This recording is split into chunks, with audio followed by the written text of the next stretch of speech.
Welcome to Talk Cosmos, the show where Sue Rose Minahan and her panel of guests bring you insightful conversations to awaken consciousness for soul growth.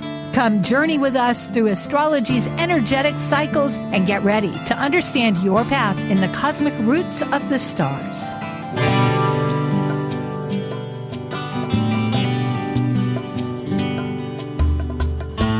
Hello, I'm Sue Minahan, and this is Talk Cosmos, August 18, my anniversary.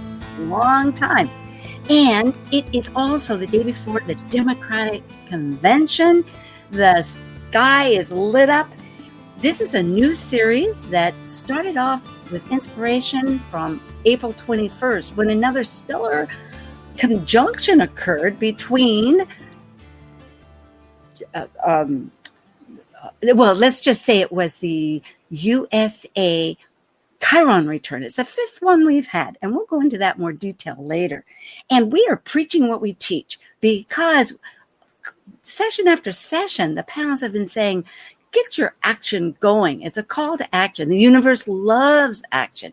The world is a constant change. What else could it be but action, whether we see it or not? So we do have this new panel, which is U.S. Currents Global, an astrological perspective, with a mini series, US 24 elections. Okay, we are ready now for the panel. Thank you. Examining significant United States domestic politics and foreign affairs through the astrological perspective of the celestial map of the sky to understand the impact on each individual around the globe, this is your U.S. Global Currents panel. I'm Sue Rose Minahan, founder of Talk Cosmos since 2018. I'm an evolutionary astrologer, consultant, speaker, writer, vibrational astrology student, Dwarf Planet University graduate, Kepler Astrology Toastmasters Club charter member. I have a fine arts music degree plus a certificate in jazz. I'm an artist, musician, and certified color energy life coach. Especially, I love mythology and esoteric philosophies. I'm Michael Bartlett, master metaphysical astrologer and the author of 2 books, Astrological Mavericks, You Have What It Takes to Change the World, and Astro Theater, a revolutionary look at the ancient art of astrology. Given my core energetic training, highly intuitive nature, 4 decades of business experience, over 2 decades of astrological wisdom, all give me an extensively resourced toolbox. I focus on esoteric and traditional astrology while incorporating the depths of the outer planets. I offer experiential intensives, mentoring, groups, readings, speaking engagements, and workshops. I was the past interim president of Kepler College and still do classes for them.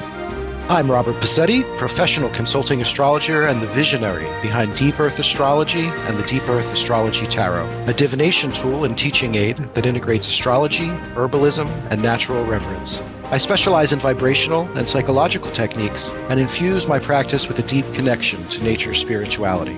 I'm currently the Grand Pendragon in the Ancient Order of Druids in America and the director of the Magus Gathering in Gore, Virginia. I'm Justin Crocodilesy, an archetypal Jyotish astrologer, yoga and meditation teacher, and author. I combine both Western ancient astrology and modern psychological astrology with Eastern Vedic astrology, and I specialize in predictive, electional, and karmic astrology for individuals and couples. I also do in-depth astrological research into arcane astrological concepts, focusing on the mystical, occult side of astrology. And I'm John Chinworth, a Seattle astrologer with more than 25 years' experience. I use a blend of evolutionary, traditional, and archetypal techniques and constantly attend workshops and lectures to further hone my skills. I hold an MFA in poetics, an MA in teaching, and an astrological diploma. I've lectured at NORWAC and served on the WSAA board. I have worked in general and special education classrooms, both as a teacher and mentor. I also enjoy reading, penning poems, riding a bike, and going on road trips around the great state of Washington. Rock musician Frank Zappa and the Mothers of Invention says, "A mind is like a parachute. It doesn't work if it's not open." Ooh, land off or take off. Hi to everybody. Yes. Hey, Sue, everybody. Yeah. Rob, Michael, and John. This is just fantastic. We are the day before the Democratic elections. Well, we'll begin. This, everyone, is how to connect with people And we'll also have more for their websites. Everybody is consultants, and you can find it on Talk Cosmos too. It all began, you could say, this inspiration with the Chiron turn for the United States Sibley chart, which is 1776. It's our 4th of July. Hurrah, hurrah. And in that, we asked about identity, because when Chiron's in Aries, it's us, it's ourself. Can I be myself? There's that wound, but we're claiming identity. It's the 5th rodeo that we're doing. We could say that's a little bit vernacular. And there's repeating themes. And this happens to be the picture if you want to go back and listen to it. Who belongs? You, me, etc. The marginal folks that are part of and constructing this country, which we love. And there's always a struggle within that dynamics and presidential issues already, as it was brought to my attention. We've already had an assassination attempt and a resignation. Who would have thought that in April? Amazing. So thank you, Justin Crockett Elsie, bringing this to our attention. We now are inspired to find out what's happening. There's 3 of these Chiron returns right now. One was in April 20th, the same time gas planets, Jupiter and Uranus, smack dab together at 26 degrees Taurus. And then the next one will be just after the election, 3 days, November 8th. We'll have another talk following that. And next year, February 18th, which made me realize we'll have January and February too. Chiron, it's a bridge. It's the inner and the outer. It's really a dynamic. It's very coarse, intersects, as you can see here. It's a mediator between our material and spiritual. It's big news.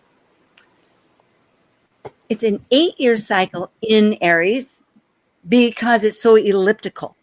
Pisces and Aries, 8 years. Otherwise, it goes down to like 2 or 3 in their polarity signs.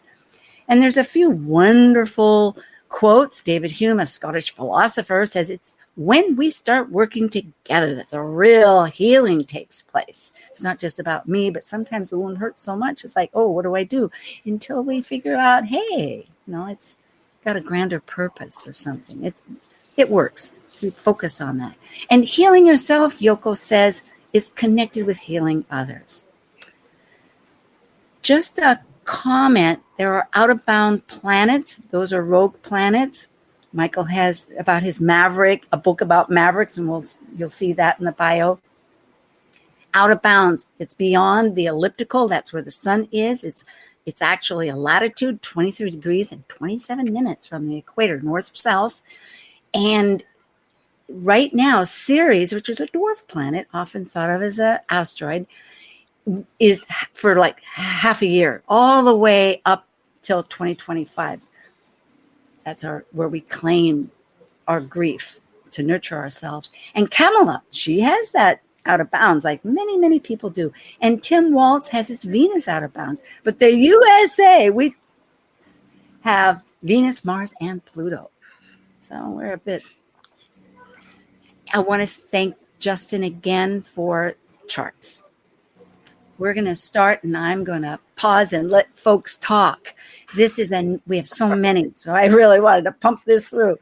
We have Kamala Harris, the Democratic nominee, born October 20th, 1964. This is an AA chart, I believe, and it's 9:28 p.m. in California, Oakland.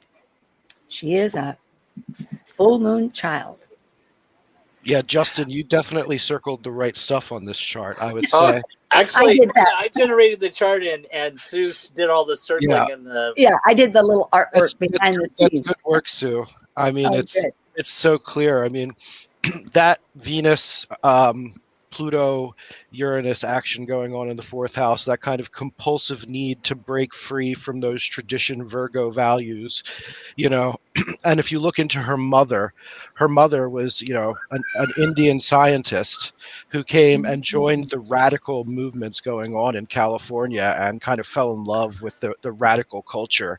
And, seeing that fourth house as like her youth and how she was raised, like breaking out of that traditional Virgo kind of housewife mentality that you can associate with Virgo. And that kind of being that, you see that Chiron up there, the wound of faith in the ability to exceed at the highest level in the world. It's very interesting. And then if anybody wants to talk about that Virgo full moon, anybody with an Aries full moon, that's really going to charge everything. Exactly. And I will comment, because we both do vibrational, that when you have this generational, it's not really generational because it wasn't a long period, but it was between 1964, particularly in 66, when there was this conjunction which revolutionized life as we know it. And today is actually the first, okay, don't jump, Sue. Uranus is now time, and Pluto is obsessed with going deep. So those souls, which both of these candidates are possessed, you could say, with working with now, changing it all the time. They're bringing in that configuration from the 1960s. People born in the mid-60s had that Uranus-Pluto conjunction, and they were born at the time of all the civil rights, and this is like the perfect timing. We have someone who could be president who brings that the best of the 60s in, which is really nice. At the time when we're having the Chiron return, when it's a time to heal. I think it's kind of a beautiful thing. Thank you, John. And thank you, John. And I might point out that since we're talking about Venus, Kamala is actually having a Venus return right now with this, because Venus is currently in Virgo. And that Venus, one of the things that jumped out with this chart is that Venus is trining Jupiter. And so this can give a level of depth of charisma with the personality. And to the T-square, which Sue's pointed out here, her Mars is squares her Jupiter, and the Mars squares Neptune. So this can bring sort of, she has this strength, but she needs some outlet for it. Yes. And so that's that, she's destiny. There's a bit of destiny here because the North Node being on the ascendant. So it's almost like she needs something for an outlet to express that power out of that T-square. Wonderful. And Michael, I know you had a thought there. You got sort of, go ahead. Several thoughts. One is also that midheaven conjunct the Saturn in Aquarius. It's retrograde. I often find when there's Saturn with Uranus, Saturn in Aquarius on the midheaven, there's an inclination for airline sort of thing. There's a way of being able to handle things at a high organizational level. So I love that she's got the Chiron and the midheaven in Pisces with her Vesta. So there's that deep sensing and feeling that Saturn's retrograde, but there's an understanding of how to govern that really, I think, is about working with people. This is a person, this isn't, I don't see a lot of ego, clear, not like what we have with our other one with, the other person who we're going to be speaking of shortly, who also has Mars and Leo. This is someone who's a little bit more tempered, shall we say. Yeah. And I might also point out she has a grand water trine in her chart. She has a water trine between Chiron, Hygeia, and Neptune. So I think in my experience, that kind of represents sort of this healer for the collective, since it's a water trine. Just thought yes, empathetic, very empathetic. Just to piggyback on that, I pulled her strongest vibration in her harmonic charts, and it's vibration 295. She has this wonderful energy, and that is all about somebody who really believes in sticking to tradition but wants to play with it in a way where it can be modernized, and that is really where I see her expressing that Chiron in the 10th house, in that Pisces sign, is just bringing creativity to how we can do this country in a new way. Yeah, 4th and 10th house. How amazing. Yes, it's that parental, you could say. That's well, and so that's also that Mercury trine Saturn. So there's, that communications with Saturn brings a seriousness good to point. and persistence and really a heart and mind balancer with Mercury opposite the moon, And Saturn really wants to get to the essential core. So it's focused. Now, Timothy, this is his full name, Timothy James Waltz. And we go by Tim Waltz mostly. His natal chart is April 6, 1964. Between the two of them, they are a full moon themselves. It's just incredible. It's April, it's Aries and Libra, but we don't have a natal time yet. I imagine somebody might manage to get through and be allowed to get his chart of the groups, but we're using a sunrise chart. That was Justin's idea, and it's a wonderful way. So don't look at the houses. This is just looking at the time the sun rose. And he was born, though, in West Point, Nebraska. He made a big comment of that, I know, in the news. Here we have too many things, but we have 2 T-squares. That means lots of action. Squares are action. And people look at the open house often to find where that wants to get directed. But one is with Mars. It squares his nodes. His nodes are, again, in those Cancer and Capricorn, which is all cardinal. And again, the constructive, as we had discussed before, about like ruled by Saturn and the moon, of timing and organization. And then another one is Venus, along with, go ahead, folks. I think Libra answers that. Mars in Aries, and he spent a lifetime in diplomatic roles, kind of maybe to answer that missing leg, being a teacher and public service and all the things he's done. So he's kind of answered that Mars in Aries very well. Like a lifetime of practice of doing the Libra thing. Good point. And they're sextile, aren't they? Venus and Mars are sextile. So the two midpoints of the squares are in sextile. So he juggles or constructs. It's one homogeneous function. And I think he might enjoy it. Sextiles, like, I like this energy. I can work with it. It's really fun. I was shocked that there was not more Sagittarius in his chart when I first was exposed to him. He read very Sagittarius to me. But if you look there at that T-square between Saturn and Uranus and Venus, that is a heavy T-square to have. And I always look at the opposition of the focal point to kind of be where it resolves. Where does it resolve? It resolves right on Juno in that Sagittarius sign. That is like kind of a commitment to that Jupiterian nature. That is a fundamental truth for him, and that is how he's going to resolve this T-square, is by being this jubilant, Jupiterian Santa Claus almost like figure, and I know this is not necessarily his birth time, but it would be very interesting if it was accurate, because it being in the 8th house and kind of other people's money, and a lot of his kind of like more progressive mentality would really play well with, how that all kind of works out with the resolution to the T-square. Well, I might point out in my experience that the houses can find some accuracy at sunrise with where the planets are in the houses. And so there is something to that for another discussion. But I agree with everything everybody's saying. And I think, to your point about that Santa, I think that shows up with that Jupiter-Mercury conjunct, that are conjunct, and then it squares the moon. So he has sort of this outgoing nature. First house, right? Oh, well, that's right.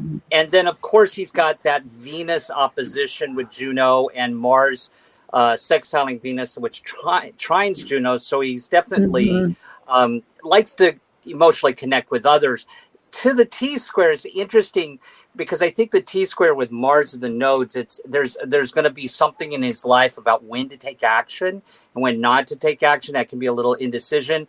And because his Mercury's in Taurus, he's a little bit of a contemplative thinker. He's not going to, he's going to think and contemplate before he takes action. Actually, that's very strong, because I'm thinking as a vice president, that's a supportive factor to really think about things. But yet, if there is a decision, he's following some direction. There is a hierarchy of having that factor. And I really love this, drawing attention through different factors with Sagittarius and Jupiter, because as you've both all been mentioning, Juno, which is a marriage, but also our alliances in that, in Sagittarius there, which is the focal point, and then being ruled by really a conjunction, 8 degrees, but with the sun, that's okay. In Aries, all that fire, it's a fire trine. Thank you. I wouldn't have seen all that. And he also has so where she's got a grand water trine, he's got a grand earth trine between his south node, Pluto, and Mercury. Michael, did you have a thought here? I'm just intrigued by what Pluto is doing by transit to his chart right now, to his moon, to his Saturn to a lesser extent, to his Mars, and to his Venus. I mean, this is really quite a powerful activation time for him. I was thinking that too, a great supportive role. If we had the Grammys here or some kind of global, one of the award systems, yes, I think he is really a strong candidate for Kamala. And just from the very basics 101 of astrology, we're talking about somebody with a lot of Aries in their chart. And, the happy warrior is how he's kind of been described in the media a lot. And it's just so obvious. I mean, if you're a Hellenistic astrologer and all that's in one house, I mean, that's going to be a superstellium of magnitude, So, I mean, it's very interesting to see how this is all going to unfold. And I love him, to be honest. That's just my personal opinion, though. It was so great with all that Aries then to have a Taurus Mercury and to have a Venus and Gemini. I mean, these are really, it kind of gives me goosebumps. And the Aquarian moon, I mean, he's got these very strong immediate aspects about himself. And then he's got these very thoughtful kind of reviewing parts. And then you got the Uranus, Pluto, Chiron, which of course she shares as well. I mean, really quite an advocate, I would say. I mean, I don't know. I haven't been paying much attention as far as what his background is in, but I would say that he'd be an amazing advocate. He's gone through his struggles too. I mean, he had a DUI at one point in 1995, and this is kind of one of the things that led me to lean on the Sag thing. Is when the cop pulled him over for the DUI, he pretended like he was deaf. Like he couldn't. That's an actual true story. And he's just like, I can't hear you. And Mercury and Taurus, right? Exactly. Well, he's in shock. There is a shock element. And the Aries, you think of the head. You know what I mean? No one's coming in here. But I think really that Venus T-squaring, Venus of values, of self-reliance, of relationships in Gemini, that let's gather the information and get better values, is really working with essential Saturn that's looking at traditions and the core of things. So it was probably a quite reflective factor, because that is 97. That's when Bob, 30, almost 27 years ago. So obviously he's remade himself, and it's with the T-square with Uranus that wants to look at life right now and transform it. Yeah, I think he used that to his best ability. That was his last drink. Okay, after that DUI. That's what I'm saying. That was the leveling, because we all, hopefully we find our bottom point. And really that applies to the United States of America. We are in this Chiron return for a while. We're having 2 more. And it's like, it's a process. Kamala, we're looking now at their synastry, which is the inside with Kamala compared to Tim Waltz on the outside. And I don't know why I have a blue arrow following both. Somehow things got turned around. But there's a few thoughts here. And one is there's a T-square essentially in a way, because it's a little out of sign, but the moon's at 27 degrees. Well, her full moon at 27 degrees, and his square between the sun, Jupiter and the moon bring in that T-square.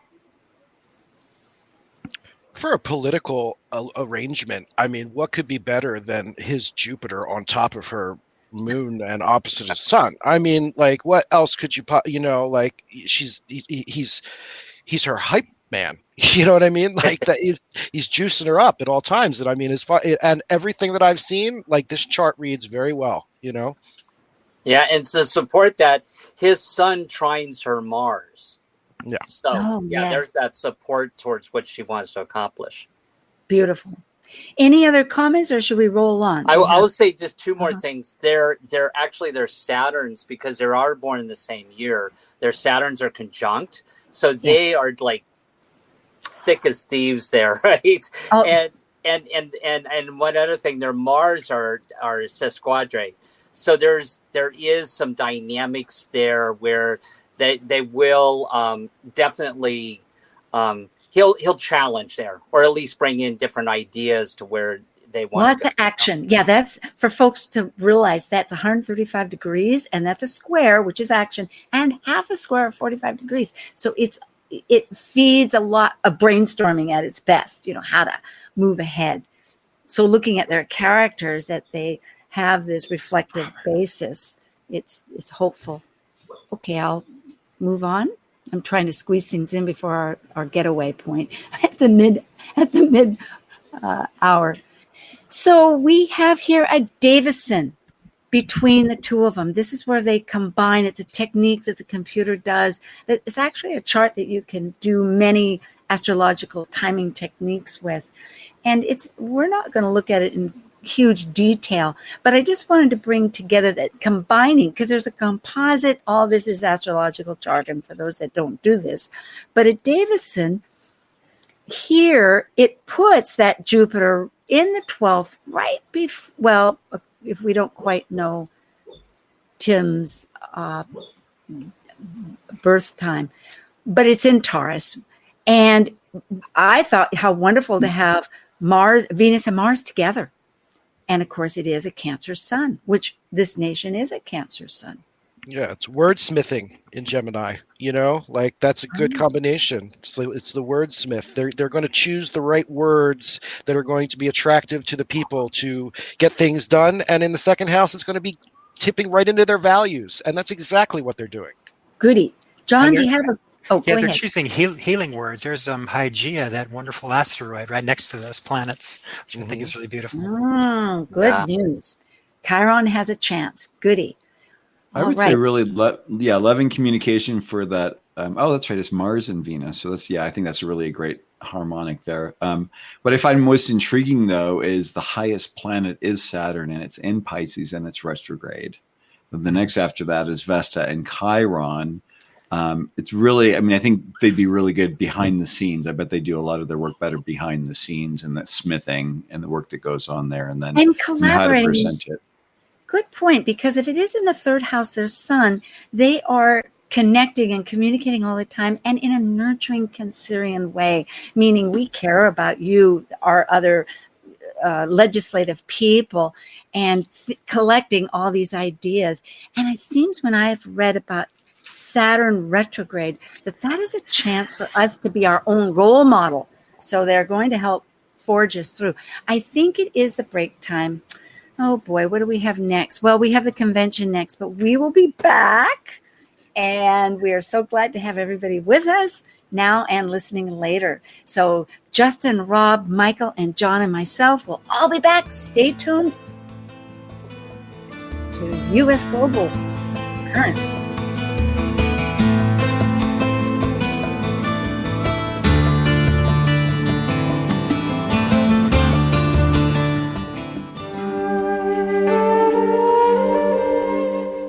While we take a break from this week's edition of Talk Cosmos, let's take a look at this cycle's archetype.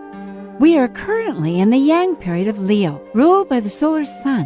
Having departed from a cycle based on the internal process of emotional attachments requiring security and safety, the energy of Leo externally manifests our legacy through children and artistic creations. As a fixed Yang fire sign that desires to ignite actualization, Leo the lion takes the risk to generously exhibit love and welcome all to share their stage with joyous pleasure for living life. This is Martha Norwalk, every Sunday morning beginning at 9 a.m. Thanks in part to Natasha Venter at intuitiveclarifications.com, we cover the world of animals. This week, August 25th, it's an encore presentation. Tune in to hear our last healing show with Dr. Nels and Linda Rasmussen. Together, they helped listeners and their animal friends with emotional, physical, and behavioral issues, and you can receive a surrogate healing just by listening and following along with Linda's instructions. Martha Norwalk's Animal World, Sunday morning, 9 a.m. to noon, right here in Alternative Talk, AM 1150. Talk Cosmos brings insightful conversations to awaken consciousness for the soul growth with hour-long programs every Sunday at 1 p.m. Pacific on KKNW. Talk Cosmos weekly programs are also available to watch live on the Talk Cosmos YouTube channel and Facebook page. While you're there, make sure you click the like and subscribe buttons so you get the full Talk Cosmos experience. Or if you'd rather listen to the show archives with audio only, the entire podcast collection since 2018 is available on most podcast carriers. And to find out about upcoming programs, sign up for the newsletter at talkcosmos.com. So grab your coffee, tea, or kombucha and enjoy the show.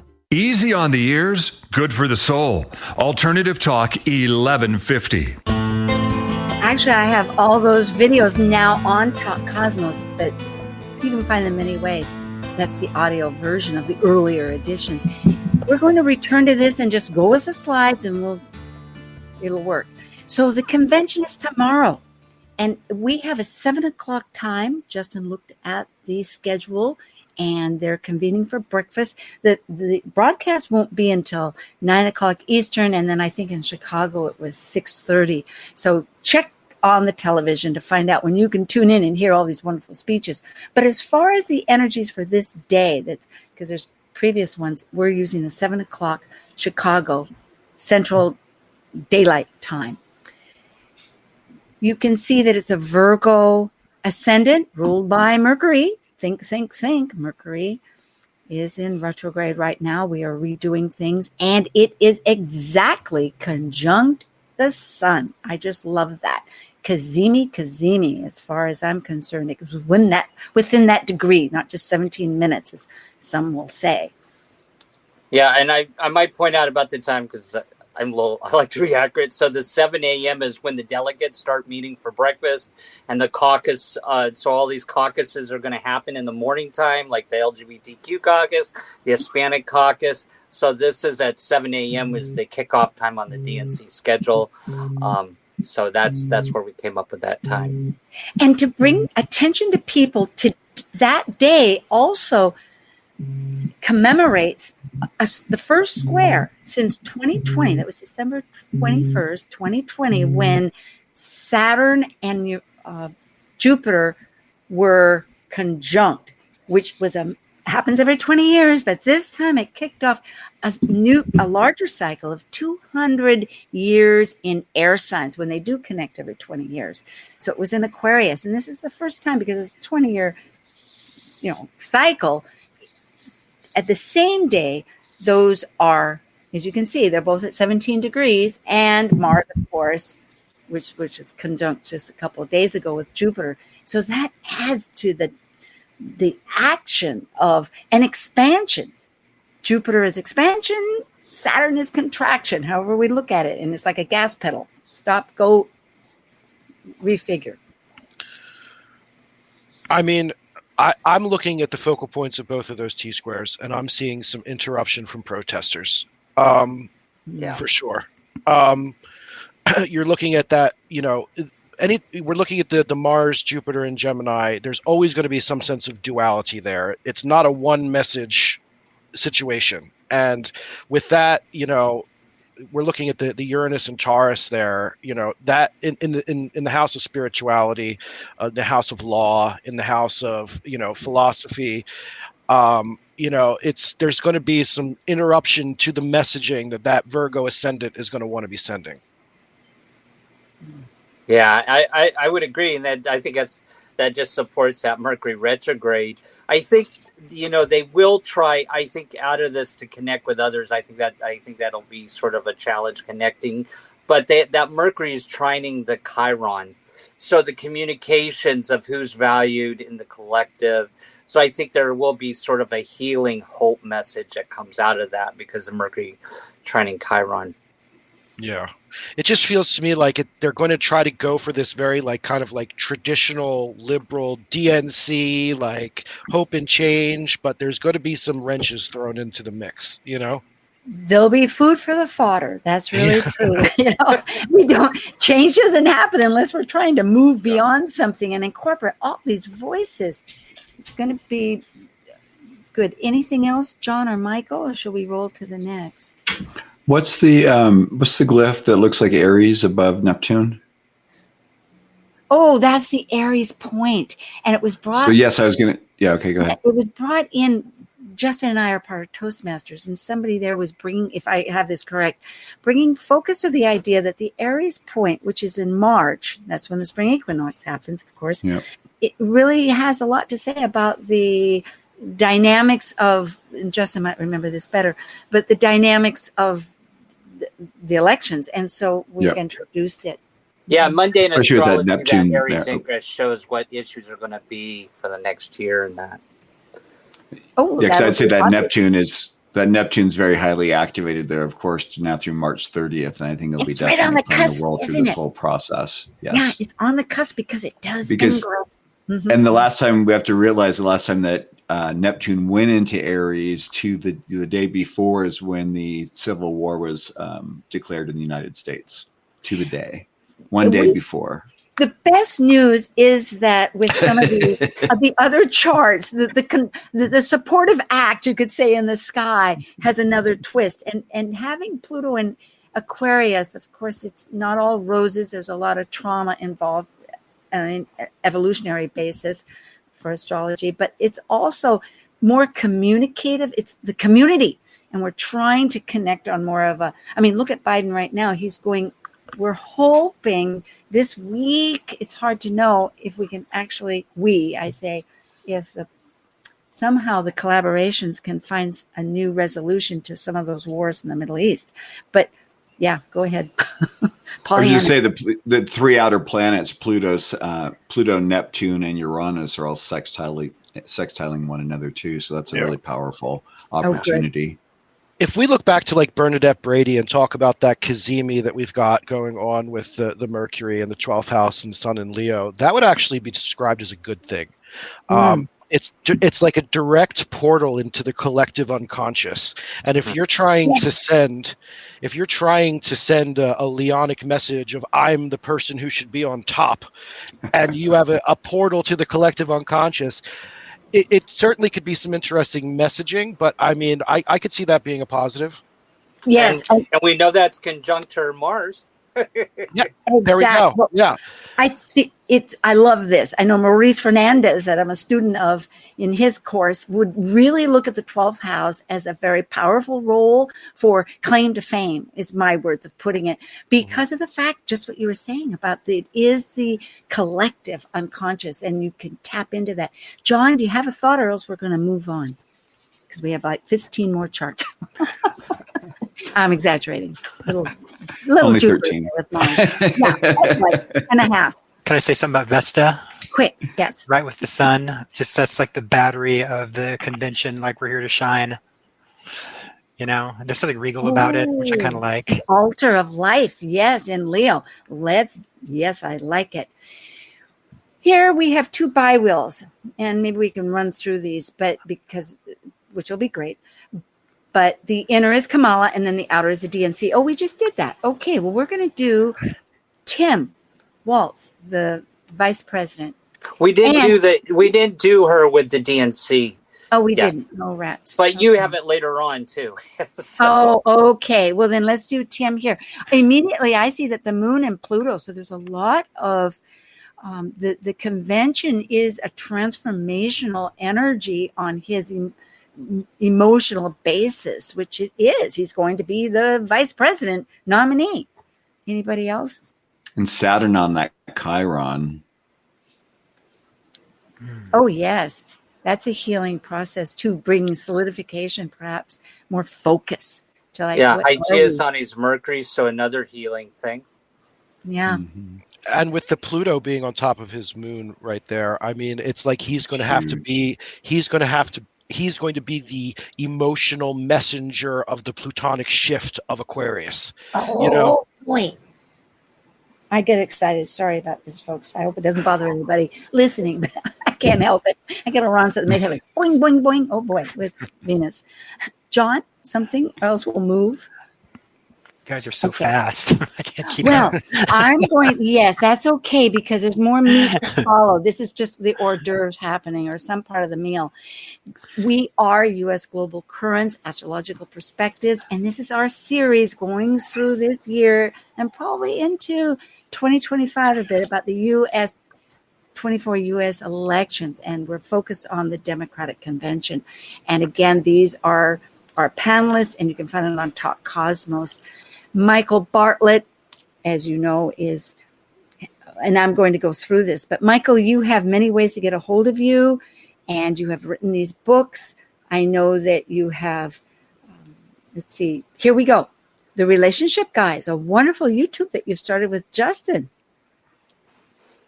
Yeah, we've been having a blast. It's been a lot of fun. Our last one was Taylor Swift and Travis. I know. I just have to listen. Oh my goodness! I loved that so much. Like, you have no idea.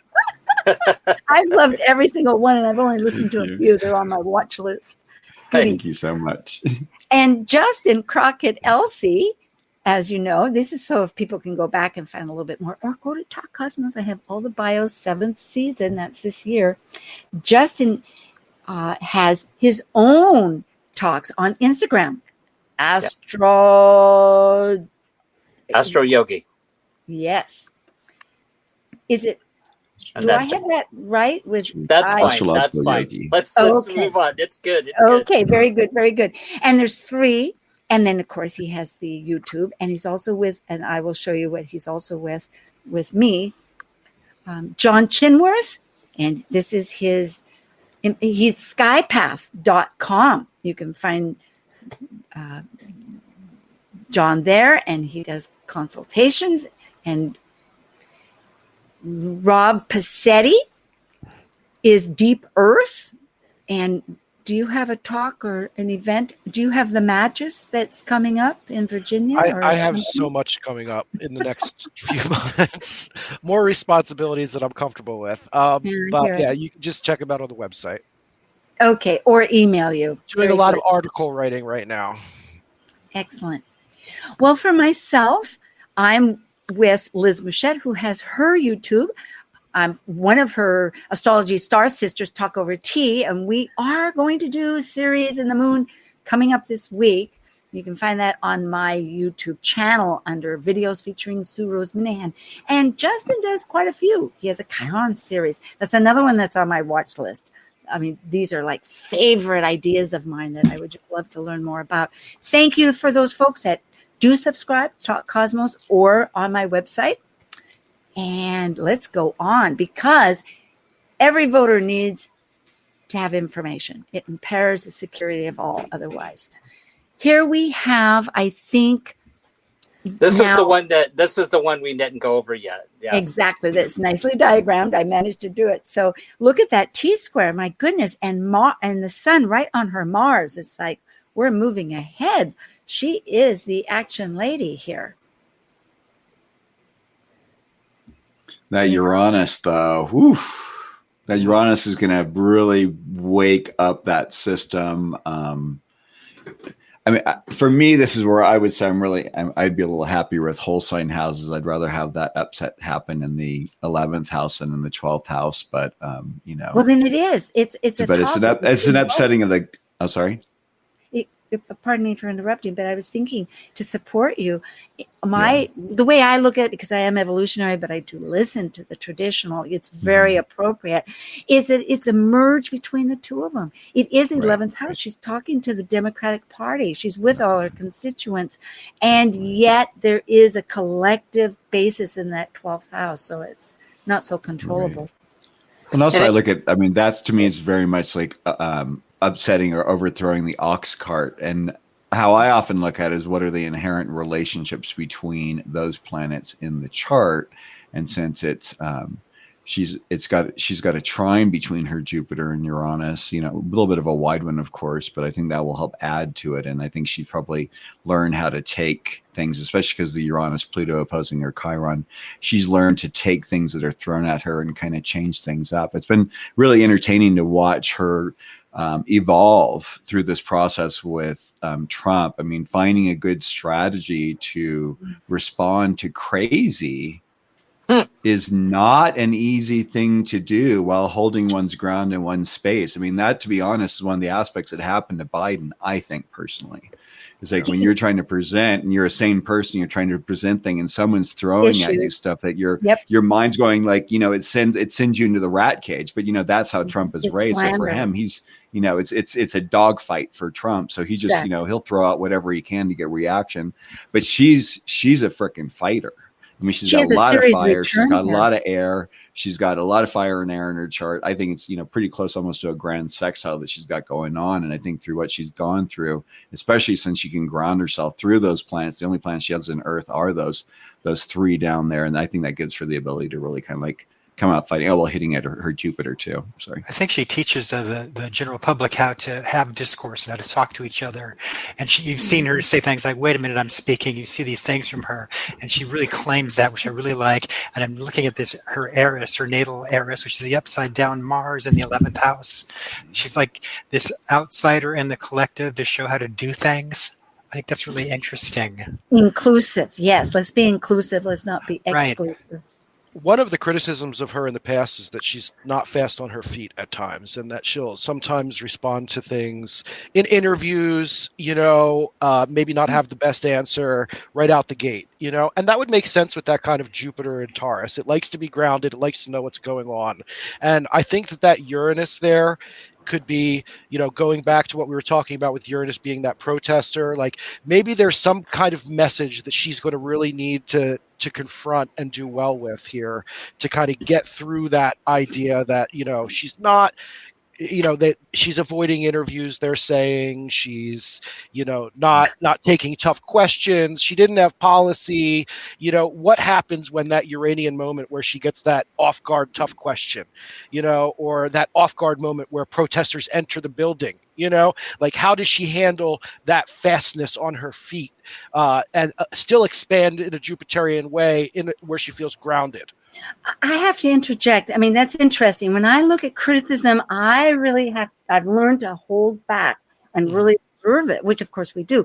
But I'm looking at that Mercury in Scorpio. She knows what she wants to say, but she's a Libra. How am I going to manage to say this without clobbering them in some destructive manner? One of her biggest benefits in this campaign so far is that she's actually been able to kind of take some of those things that she's done with the coconuts you've heard, I'm sure, some of these just weird aphorisms that she's said in interviews in the past and turn them into something that's fun and funny and I'm a human being.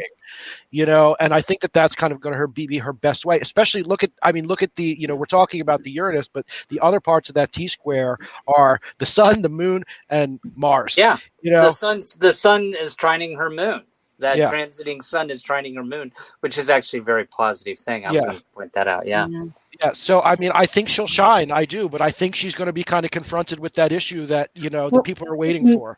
Perhaps this is the burning, it's like you get into the fire, you have no other chance. You're molded by the fire because granted, as people have mentioned, she is rising to the occasion. She's been in a certain role as a VP, but she's quick. And in a sense, she's had no time. I notice on Facebook, there's lots that she's being demanded to do all at once. I think she's going to, good points, but we'll hope.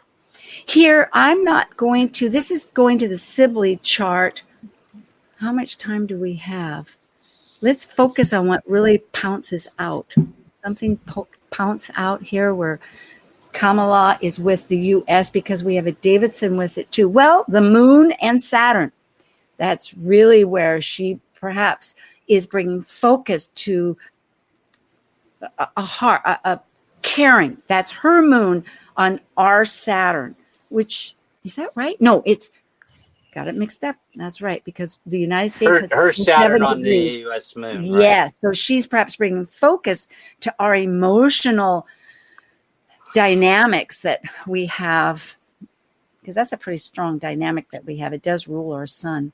The interesting thing about this chart is that this is going to, if she is to get elected or not get elected, this is going to be about her relationship with the U.S. as a whole over the longer period of time. Less just about the election, more about how she's going to influence the U.S. as as its own country. So it's very interesting to see this more as a long-term projection as to what is going to happen. Go ahead. No, I was going to say, I like the Venus-Neptune thing there. She's definitely going to be, if she does get elected, she'll be the type of person that's going to try to fix things. With that Pluto and Venus and Uranus on the Neptune, it's almost like she has that Virgo aspect of wanting to fix things for the collective Neptune there, And with Neptune, like things that people wouldn't even dream could get done. Yeah. And Jupiter in that 12th, that natal one that we were talking about, is in a quite a relationship of easy flow of transformation there with the United States Capricorn and Pluto, that we know we just went through that return, and we're still in a way going through the return, because after that the war didn't end. It started in 1776 and it didn't end until 1781, and then finally with the peace treaty in 83 is when it actually totally was resolved. But the action stopped in 81, and all during that time, or many years during that time, Pluto was in the very beginning degree, such as it is now, in Aquarius, because we have a revolutionary Independence Day chart. We don't have a constitutional chart, but yet that constitutional is so important as we go along. So we're in this huge transition. So Jupiter is working between that transformation and action with her Saturn. And that Sun Chiron aspect there. I mean, the real question is she going to have the wound, or is she going to be the healer? I mean, that's really what it comes down to. I mean, the fact that, her Chiron is aspecting her sun so strongly, or I'm sorry, the nation's sun, the Sibley's sun, that could be very powerful. Well, look at the Mercury Hygeia and Mars Hygeia thing going on there. Mm-hmm. Yes. Talking about the wound. Healing. Shall we go on? I know John and Michael haven't talked. Here we have a second progressed. I think because we have many, what I see is possibly the Venus, but can we Justin, you want to bring something to the attention? And then, of course, there is this Saturn. Oh, I'll let Michael or John bring something. And then let's move Rob ahead. Michael, do you have anything? No, I'm fine with us just going ahead, yeah. Okay. We have a Davison, which is the same thing. I'm not going to go into that, but it's here because this is possibly, we're talking about her relationship with the United States. Here we have a Davison, and again, we won't go into huge detail, although I did itemize all this, with the United States. And in a sense, that's her with the Constitution. Then we have not Constitution, but the government as a whole, because she is the executive leader of the legislative branch, or would be if she's elected. And then we have a biwheel, so that's a Davison, but it's on top of the USA chart, and we can look at that as we the people. So there's that dynamics of looking at the US chart in two different ways. And what really strikes out for me is if you look at the 7th and the 8th house, I put arrows there. I did it chronologically 3 down to 8, but our natal sun is in the 7th house. And here, Jupiter, transiting Jupiter, is it transiting Jupiter? Well, no, it's the Davison is augmenting right on top of our natal Mars. Our natal Mars is really a very powerful aspect or signature of our chart. When things trigger that, we act. So the thing that jumps out to me about this is the Davison with US and Harris moon and Mercury on the natal US charts, Neptune, up there in the 9th. Yeah, and in Virgo, isn't that an interesting polarity? It's really yep. And then the 8th house is conjunction that we have with Mars and Uranus again, which is like firecrackers. It's immediate right now. Let's get action with our Mercury. Just as a point, it seems like all of the a lot of the astrological weather going on with the actual DNC is very Uranian, and all of the action that she has with the United States as a whole tends to be very Neptunian. Oh, I think we lost all our other, yes, Nate's trying to help us, but maybe I can squeeze in. Oh, is that the last one? Yeah, we have, this is a tri-wheel. We can speak for half a second while the music goes on.